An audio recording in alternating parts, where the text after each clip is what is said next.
Hi guys, I'm Colonel Retired Norm Potter, and welcome to my Storeman Cellar. What's a Storeman Cellar? Well, in the Air Force, my call sign was Storeman, and this is my cellar, so Storeman Cellar. Makes sense, right? Whatever. Anyway, I hope my videos bring to you my perspective of the United States Air Force, air power in general, military subjects, and current events based on my 39 years of military career and some civilian time that I had on Capitol Hill.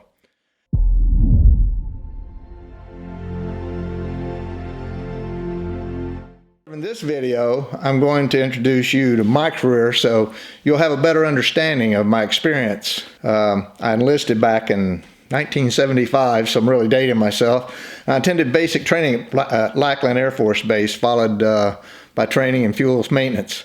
So for the next 5 years, I worked on the F-100 Super Sabre, reaching the rank of Staff Sergeant. In December '80, I was commissioned a second lieutenant from the Academy of Military Science. And then I was off to undergraduate navigator training at Mather Air Force Base. Following flight training, I logged some time in the F-105G and F-4D. A couple of obsolete aircraft now, but super neat aircraft at the time. I was then assigned to a mobile tax unit, and after that I went to the Southeast Air Defense Sector doing the Norad Mission, where we chased bears up and down the ADIZ when they'd come into Cuba at San Antonio de los Baños, and we did counter-drug interdiction and also aircraft entering the ADIZ of the United States. We'd intercept those. I was then selected for command at Detachment 3, Southeast Air Defense Sector at Cudjoe Key Air Force Base, Florida. Actually, it's an Air Force station in Florida. We had a radar aerostat that would put up about 13,000 feet. We could get a look-down capability with that. We had a long-range radar sight down at Navy Key West. And we did a TV Marti program for Voice of America out of Washington, D.C., where we were shooting from a satellite downlinking and shooting propaganda into Havana just to upset Castro.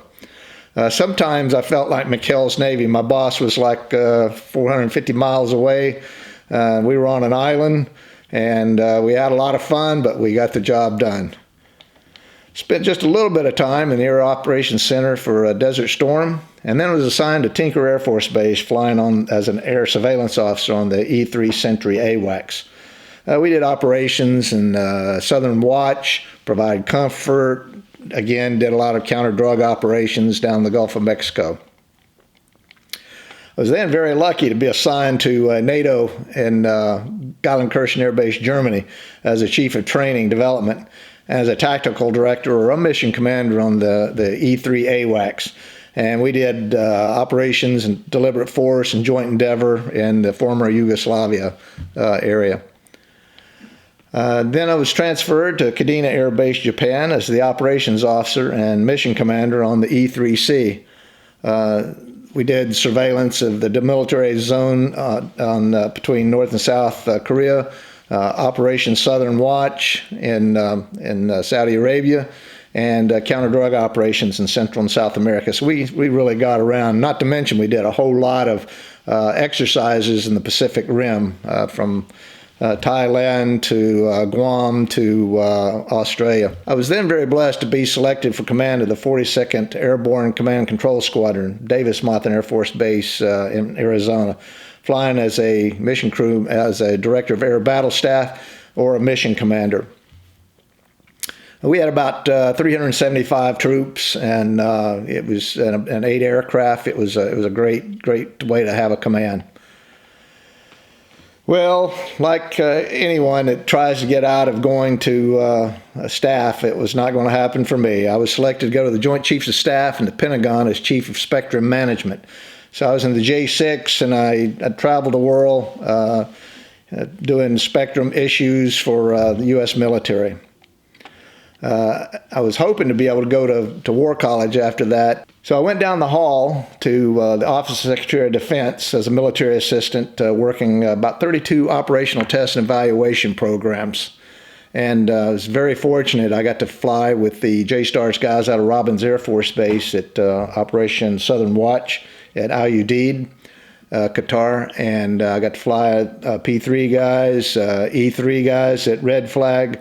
And I'm really fortunate to deploy on the USS Enterprise with the E2 Hawkeye guys, flying with them, where I got to rack up about 10 traps.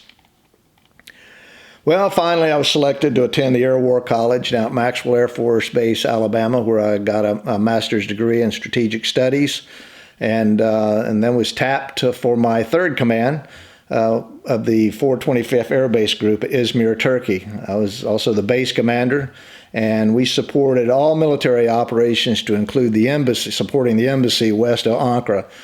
So that was a very good assignment. I shared one base with the Turkish Air Force. I got to fly on the T-38s with them. And then I went to for my final assignment to Air War College on the faculty teaching global security and strategic leadership. I really had a great and rewarding career in the United States Air Force, and I finally retired in 2010. A lot of people say, well, is it going to be hard for you to get away from the Air Force? I was ready to go after 35 years. But I did go and work for 4 years for a contractor and spent a lot of time on Capitol Hill, the Pentagon, and also various major commands of the different services. So that pretty much wraps up my career, and I'll leave it there. If you enjoyed today's videos, please give me a thumbs up. Hit the bell if you want to be notified of any videos that come out, and please subscribe to my channel. And the saying always goes that always make sure that your takeoff and landing's equal. So thanks, and have a great day.